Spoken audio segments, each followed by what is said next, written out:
आज हम शुरू करेंगे इतिहास। और ये इतिहास बहुत सी कंपटीशन की परीक्षाओं के लिए होती है, जैसे यूपीएससी है, पीसीएस है और आने वाली बहुत सी भर्तियां हैं जिसमें इतिहास एक महत्वपूर्ण विषय है। तो इसमें आज हम सबसे पहले शुरू करेंगे यूरोपियों का भारत में आगमन। यूरोपियों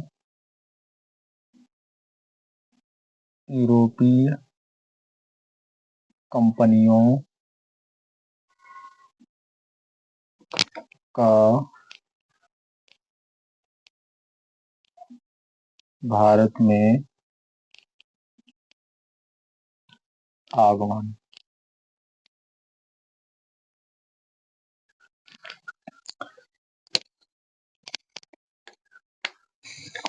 ये ऐसी कंपनियां थी, सबसे पहले तो है 1453 में उस्मानिया सल्तनत के द्वारा कुस्तुतुनिया पर अधिकार कर लिया गया।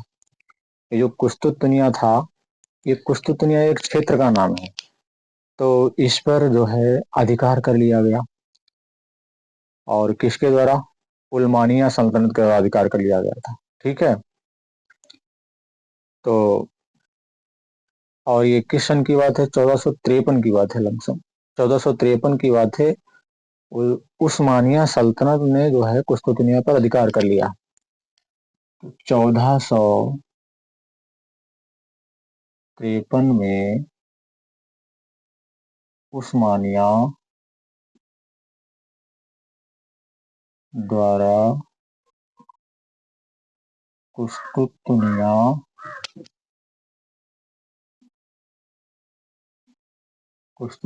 पर अधिकार। जब कुस्तुतुनिया पर अधिकार उस्मानिया के द्वारा कर लिया गया तो अन्य रास्ते भी खोजने थे, क्योंकि ये जो मार्ग जो था कुस्तुतुनिया से होकर ही गुजरता था। और कुस्तुतुनिया जो थी वो क्या थी? ऑटोमन साम्राज्य की राजधानी थी। जो ऑटोमन साम्राज्य था उसकी राजधानी थी। और ये व्यापार का केंद्र भी हुआ करता था। तो कुस्तुतुनिया क्या था? ये जो कुस्तुतुनिया जो है ये क्या था? ये राजधानी थी, व्यापार के मतलब व्यापारिक केंद्र भी था। व्यापारिक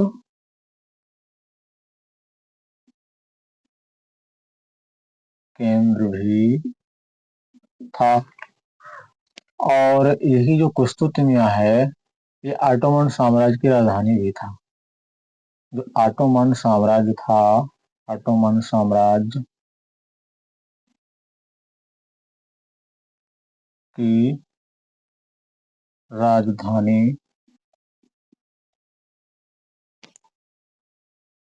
भी हुआ करती थी।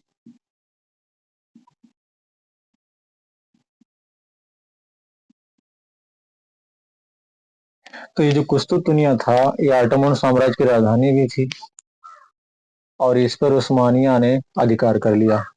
तो इसके बाद क्या हुआ? पुर्तगाल और स्पेन के द्वारा नए मार्ग की खोजी। जो मतलब जो पुर्तगाली लोग थे और स्पेन थे, तो उन्होंने सोचा कि एक ऐसे मार्ग की खोज की जाए, एक ऐसे मार्ग की खोज की जाए जिससे व्यापार करने में सुलभ हो। तो उसके बाद में देखो पुर्तगाल, अब इस पर तो अधिकार हो ही गया है। तो पुर्तगाल और स्पेन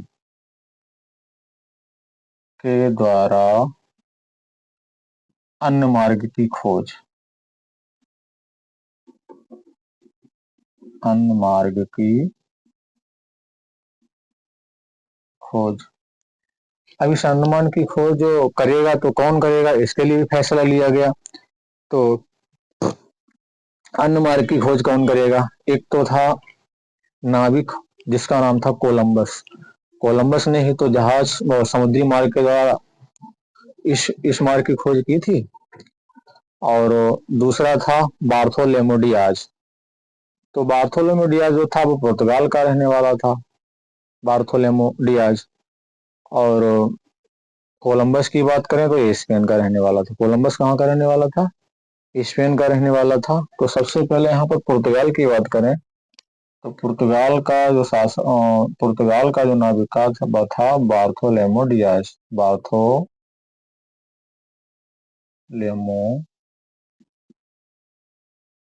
डियाज। और अगर हम स्पेन की बात करें तो कोलंबस था। ये कोलंबस जो था एक नाविक था। कोलंबस, जिसे हम क्या कहेंगे, नाविक। ये नाविक था। तो इसने जो है लमसम 1492 की बात है, और ये जो है लमसम 1487 की बात है। तो ये दोनों नाविकों ने खोज करना प्रारंभ कर दिया। ठीक है। अब यहाँ पर जो कोलंबस है तो वो जाएगा जब अपने मार्ग से, समुद्री मार्ग से जाएगा, तो इसने अमेरिका की खोज कर ली। और जो बार्थोलोमेव डियाज जो था तो उसने किसकी खोज कर ली? बार्थोलोमेव डियाज ने, अगर देखा जाए तो अफ्रीका महाद्वीप का जो निचला तल होता है उसकी खोज कर ली। अफ्रीका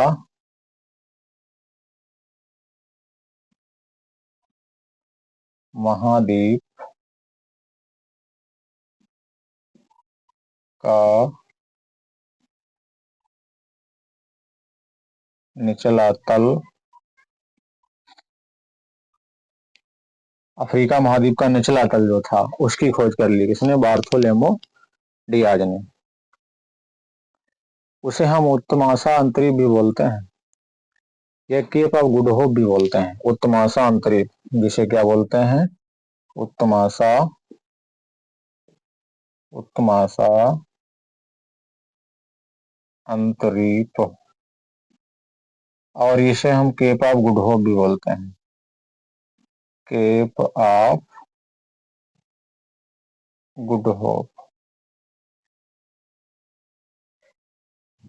और ये जो कोलंबस था इसने अमेरिका की खोज कर ली।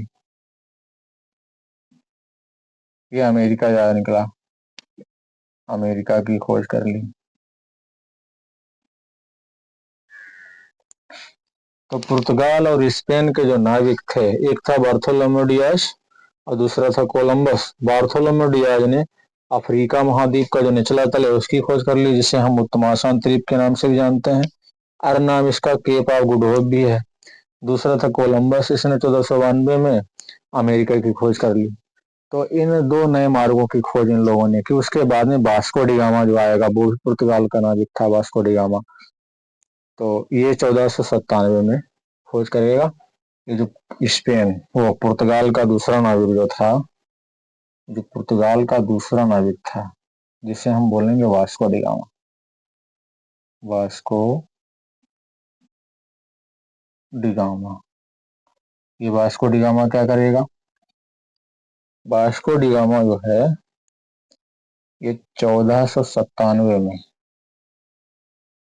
1497 में एक नए मार्ग की खोज करेगा, जिसका नाम है नई दुनिया की खोज करेगा। ये भारत की खोज करेगा। भारत की खोज। ये जब भारत पहुंचा था, वास्को डी गामा जब भारत पहुंचा था तो इसका स्वागत भी किया था जमोरिन ने। ठीक है, इसका स्वागत किया था किसने?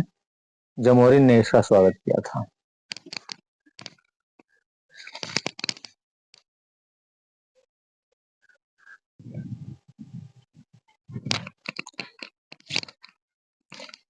ये जो पुर्तगाली नाविक था जिसका नाम वास्को डी गामा था, तो इसने समुद्री मार्ग से एक नए रास्ते की खोज की। समुद्री मार्ग से गया और भारत पहुंचा जा करके। ठीक है। और पुर्तगाल का प्रिंस हेनरी द नेविगेटर, जो वास्को डी गामा था, वास्को डी गामा, तो वास्को डी गामा समुद्री मार्ग से, जल मार्ग से गया और इसने एक नई दुनिया की खोज कर डाली, जिसको हम बोलते हैं भारत। तो इसकी सहायता किसने की थी? तो पुर्तगाल पुर्तगाल मतलब पुर्तगाली प्रिंस, यहाँ पर हम कह सकते हैं पुर्तगाली प्रिंस। पुर्तगाली प्रिंस, जो पुर्तगाली प्रिंस था, इसने एक दिशा सूचक यंत्र का प्रयोग किया था। मतलब दिशा सूचक यंत्र की खोज इसने की, जिसका नाम था हेनरी द नेविगेटर।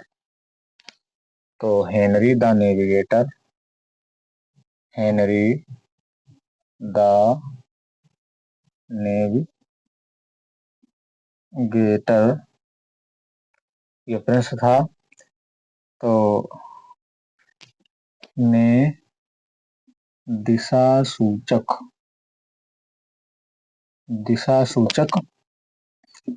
यंत्र की खोज की, और इसी ये जो दिशा सूचक यंत्र था, ये जो दिशा सूचक यंत्र था, इसी ने जो वास्को डी गामा था, इसकी बहुत ही सहायता की, जिसने वास्को डी गामा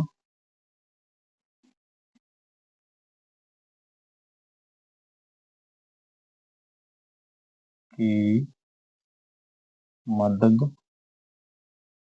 की। और दूसरा एक था जिसका नाम था गुजराती अब्दुल मनीक। जो गुजराती अब्दुल मनीक था, तो इसने भी गुजराती अब्दुल मनीक था, तो इसने भी बहुत बड़ा सहयोग किया। गुजराती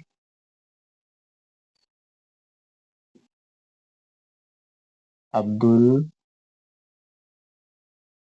मनीक ने भी वास्को डी गामा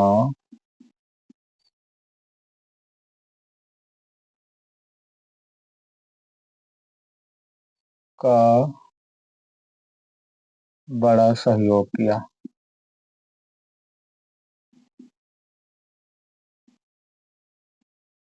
एक तरीके से इसको हम जो है पथ प्रदर्शक कहते हैं। वास्को डी गामा का पथ प्रदर्शक,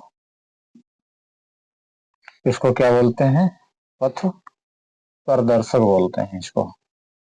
ये जो गुजराती अब्दुल मनीक था, इसको हम वास्को डी गामा का पथ प्रदर्शक बोलते हैं, क्योंकि इसने ही सबसे बड़ा सहयोग किया। तो उसके बाद में क्या हुआ, 20 मई 1498 को वास्को डी गामा केरल के कालीकट के जो कलपकडाबू नामक बंदरगाह है, उस पर पहुंचाए।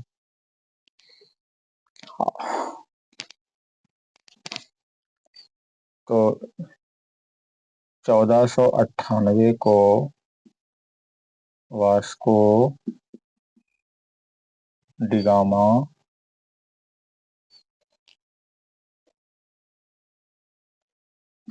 तीन जहाजों के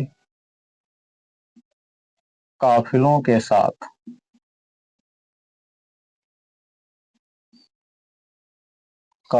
साथ तीन जहाजों के काफिलों के साथ तो कालीकट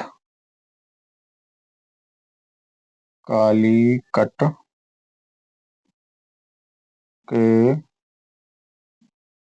बंदरगाह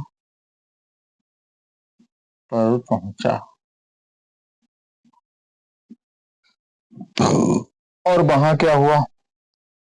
वहां राजा जमोरिन ने इसका बहुत स्वागत किया।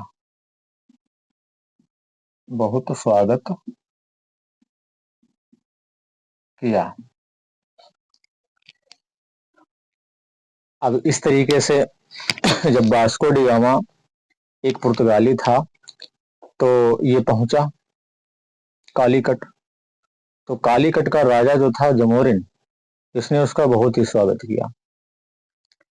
शुरुआत में हमने देखा कि कुस्तुतुनिया पर उस्मानिया सल्तनत का जब अधिकार हो गया, उस्मानिया सल्तनत का जब अधिकार हो गया, तो अन्य मार्गों की भी आवश्यकता हुई।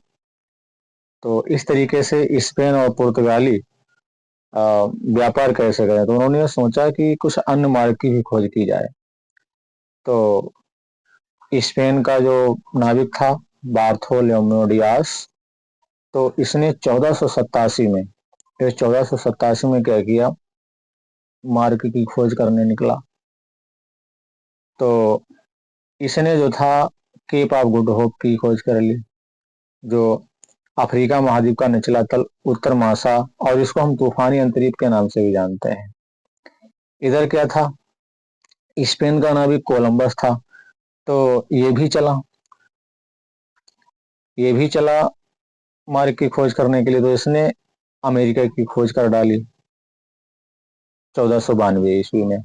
और उधर एक और पुर्तगाली था जिसका नाम था वास्को डी गामा।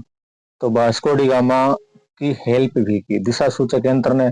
और दिशा सूचक यंत्र का निर्माण जो था पुर्तगाली एक प्रिंस था, पुर्तगाली प्रिंस जो था उसने क्या किया, उस दिशा सूचक यंत्र की खोज की। कभी कभी पुर्तगाली जो प्रिंस था उसका नाम भी पूछ लिया था, जिसे हम हेनरी द नेविगेटर के नाम से जानते हैं। तो इसने दिशा सूचक नामक यंत्र की जब खोज कर ली, तो इसने भी बहुत बड़ी सहायता की। उधर गुजराती एक, अगर देखा जाए तो नाविक ही कह सकते हैं उसको, तो जिसका नाम था अब्दुल मनीक। तो अब्दुल मनीक ने भी इसका बहुत बड़ा सहयोग किया, एक तरीके से वास्को डी गामा का पथ प्रदर्शक किया। तो इस तरीके से वास्को डी गामा जो है वो भारत के जो कालीकट नामक बंदरगाह है, जिसका नाम अगर देखा है तो कल्पक डाबू के नाम से जानते हैं। जो कालीकट का जो बंदरगाह है उसको कल्पक डाबू के नाम से जानते हैं। तो वहां पर जब वास्को डी गामा पहुंचा, तो वहां के राजा जमोरिन ने, जो वहां का राजा जमोरिन था, उसने उसकी बहुत स्वागत किया। लेकिन जो अरब व्यापारी थे, जो वहां पहले से ही व्यापार कर रहे थे, अरब व्यापारी, तो अरब व्यापारियों ने वास्को डी गामा का विरोध भी किया। अब अगर बात करें तो अरब व्यापारियों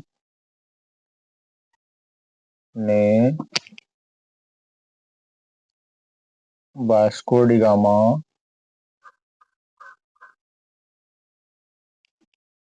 का विरोध किया। अब थोड़े वो विरोधी तो होते ही हैं, कहीं भी अगर कोई व्यापारी जाता है तो उसके विरोधी तो होते ही हैं। लेकिन जब उसने व्यापार किया, वास्को डी गामा ने जब व्यापार किया, तो वास्को डी गामा को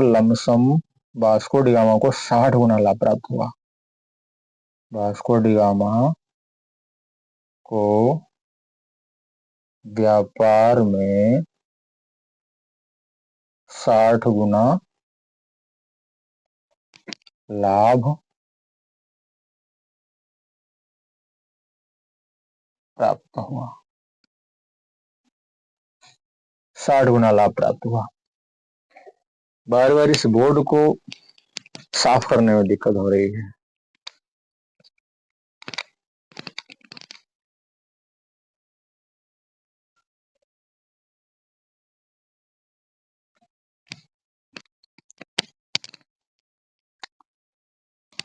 जब वास्को डी गामा को 60 गुना लाभ प्राप्त हुआ, तो पेड्रो अल्वारेज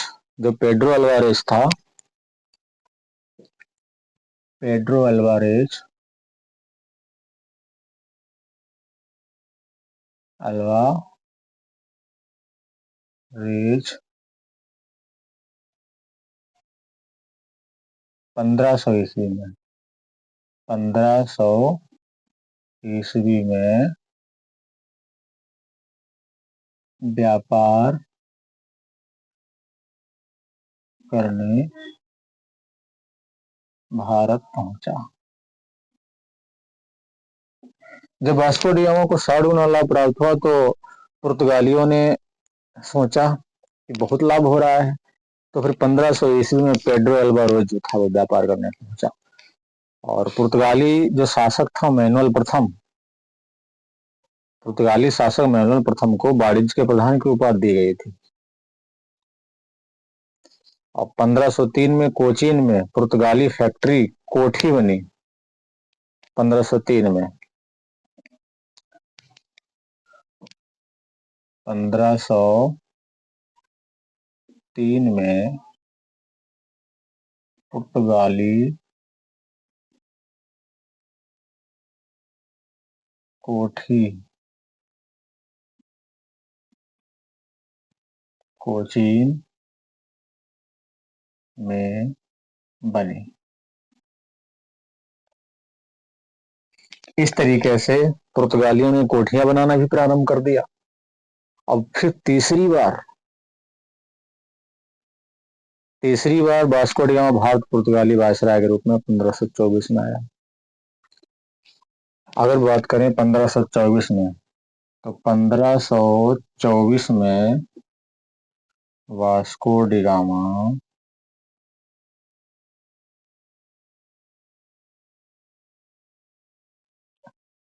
1524 में वास्को डी गामा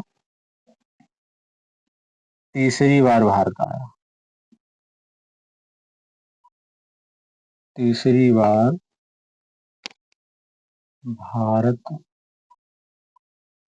में पुर्तगाली वायसराय बनकर आया। पुर्तगाली वायसराय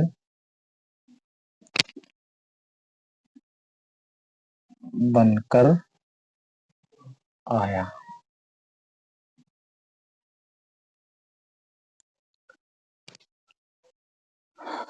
फिर उसके बाद में अगर देखा जाए 1524 में मृत्यु भी हो गई वास्को डी गामा की। वास्को डी गामा की 1524 ईस्वी में मृत्यु भी हो गई और उसको कोचीन में ही दफना दिया गया। दिसंबर 1524 में वास्को डी गामा की मृत्यु हो गई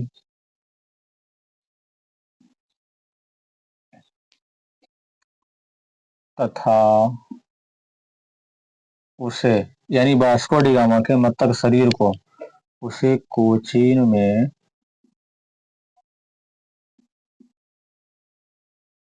दफना दिया गया।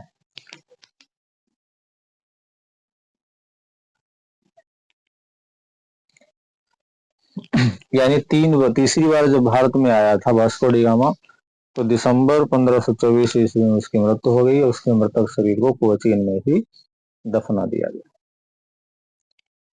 और बात करें तो वास्को डी गामा का जो मकबरा है वो गोवा में बनाया गया। ये भी क्वेश्चन कभी कभी पूछ लिया जाता है। वास्को डी गामा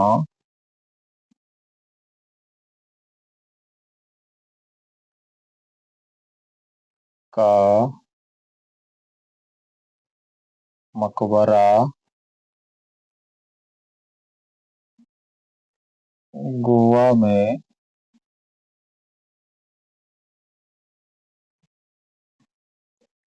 बनाया गया, बना दिया गया। इस तरीके से हमने देखा कि वास्को डी गामा ने पुर्तगालियों के लिए बहुत बड़ा कदम उठाया, भारत आया, भारत में बहुत सा लाभ कमाया। और बात करें अगर हम दूसरी फैक्ट्री की, तो दूसरी फैक्ट्री कुन्नूर में 1505 में स्थापित की गई। तो इस तरीके से हमने वास्को डी गामा के बारे में देख लिया। अगला पुर्तगाली जो आएगा फ्रांसिस्को डी अल्मीडा, उसको हम अगले वीडियो में देखेंगे।